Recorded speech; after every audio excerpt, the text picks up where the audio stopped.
Today, I'll be speaking about the 4 things that I took away from Al Brooks' trading course on price. Al Brooks' price action trading course made trading simple for me. It gave me some really solid things to focus on when it came to my trading, and I've never looked back since. This video will give you a lens to look at the market. As a beginner trader, I personally struggled so much with feeling like I was overwhelmed when I was looking at the chart. There wasn't much I was seeing because there was too many things that I had learnt on YouTube or read about, and it was so hard for me to focus on one thing that I never really got anywhere when it came to my trading journey.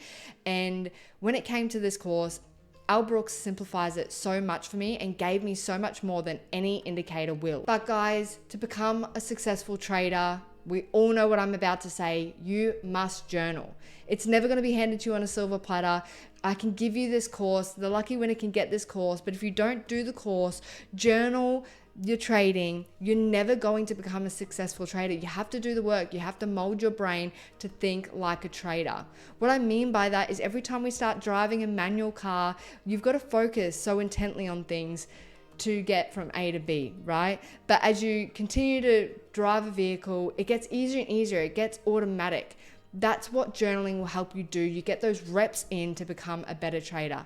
I personally use TradeZella to journal my trades. If you want to check it out, click the link below and use the code NOVICE10 to get 10% off. So the first thing that I want to talk about with Al Brooks' trading course is his profitable trading formula. So what the formula is it's reward times the probability of reward or of profit must be greater than risk and the probability of loss.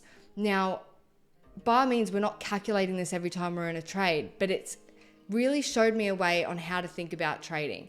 It taught me to focus on or think about every time that I'm going to enter a trade, what's my risk on this trade? Is it more than likely going to hit my risk, or is it more than likely to hit my profit based on where I'm trying to target? So I started trading a lot less because I was really thinking about my trades in this formula, right? I was always considering both sides of the equation. As a novice trader, when I first started, I really was focusing always on the profits or going, I feel like it's going to get to here. And it was a huge target and maybe a very small stop loss, or vice versa.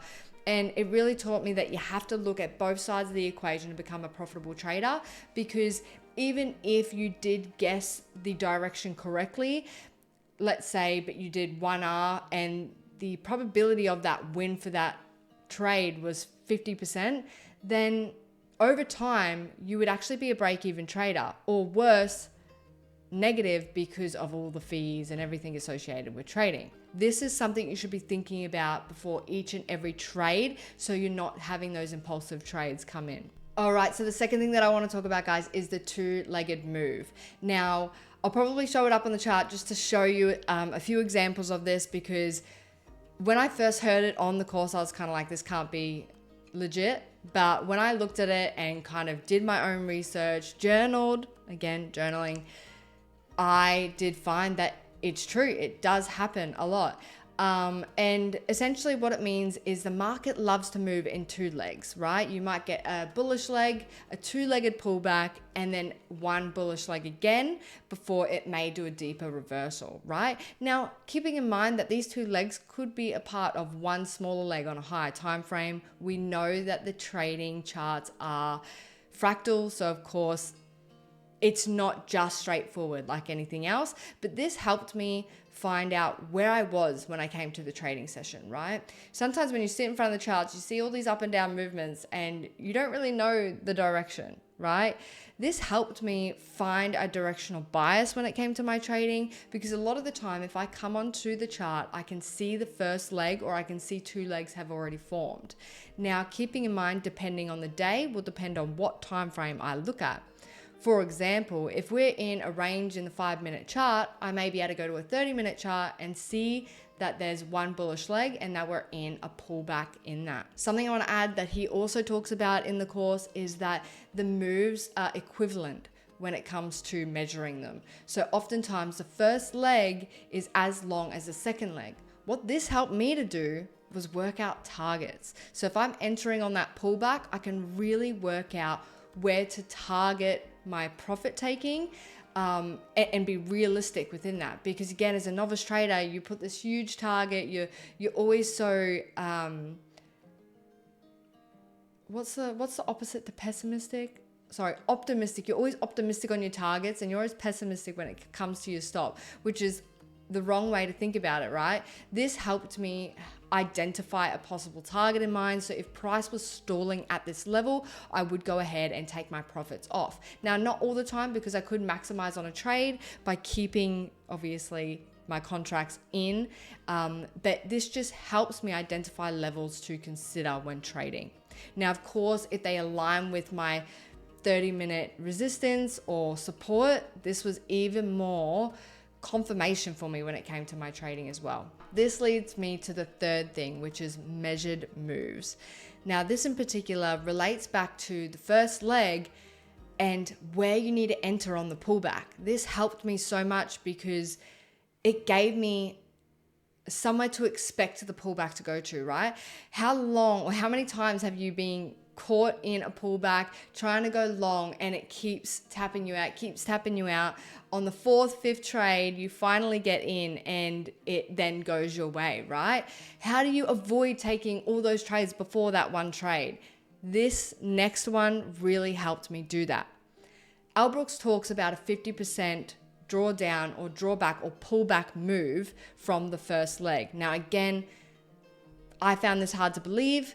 Some people I've heard talk about like discount prices, and I realized this related back to that because some people like to wait for the price to come to a lower point to then obviously enter and continue. Now, I was, again, very skeptical of this, but I've journaled, I've continued trading it, and I have found that it works. Again, I'll show some obviously examples on the screen, but this helped me with my entries. Now, of course, just like anything, it's not enter at the line. You've got to read the price action at that point, but it really helped me, especially when it aligned with a 30-minute or 5-minute support and resistance. Again, extra confirmation is always necessary because it means higher probability of the win against the reward as well. So again, going back to the equation. Fourth is characteristics, particularly candle characteristics, but also structure characteristics.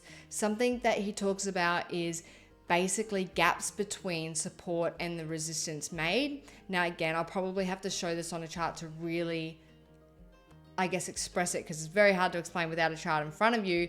But let's say price moves up, pulls back, but doesn't hit the support that it had there and continues. There's a gap between the support and where the pullback actually ended and continued.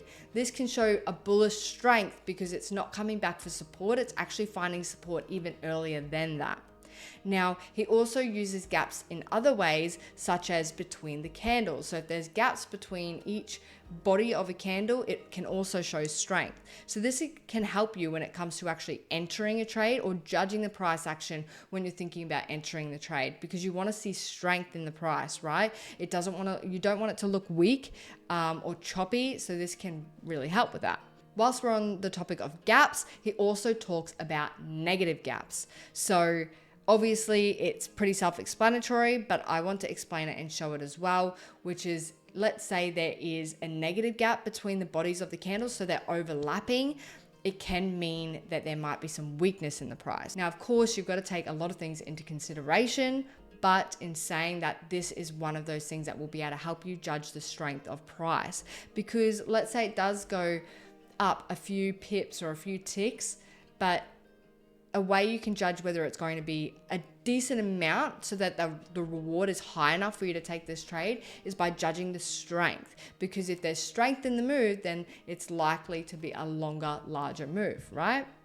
So to judge these things, again, looking at negative gaps or gaps in general can really help. Again, it's the same with obviously structure as well. So if there's negative gaps in the structure, so the pullback passes the support a little bit and continues, yes, we're still in a bullish, but it could tell us that it's starting to weaken and that we may see a reversal. Now, he goes into it even a little bit more in depth when he looks at the singular candles. So he looks at the size of the bodies. If the bodies are larger, then there's more strength, right? If the wicks are large on the bottom end, it's seeming very bullish. If the wicks are on the top end, it's seeming very bearish. He really focuses on how big the wicks are in candles. And I feel like, again, this is such a simple thing. And I feel like we read a lot of books and we watch a lot of videos and everything like that. And we learn so much, but I feel like we always forget the basics. And Al Brooks brought me back to that and kept me focusing on those real key basic things to remember when trading to help you with your trading. And this was one of those things. And it really, really helped me because he talks about how there's actually no noise in the market. Everything means something, right? It's not just people just jumping in because they don't care, right? There's still things going on in the market. There's still little nuances there that we can look at to help us with what direction to trade, but also when to enter. Now, this course was the only trading course I've done so far, and I think it's probably going to be the only one I do.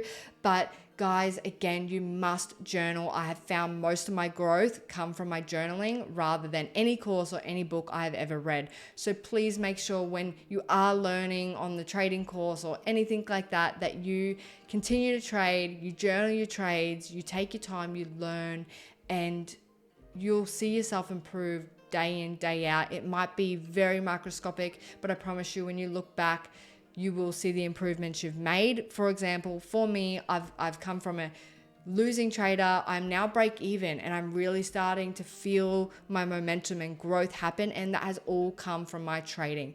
I personally use TradeZella to journal my trades. It's very easy. You can upload everything. There's charts. Everything you need is basically in this platform. And honestly, I wouldn't recommend it anymore. If you want to try it out, click the link below, use the code NOVICE10 to get 10% off. Now, I loved this trading course, but there was one other thing that really elevated my trading, and it was volume analysis. This combined with price action completely leveled up my trading. So if you're really interested to learn more about that, check my channel out, as it will be my next video. And I'll see you in the next one.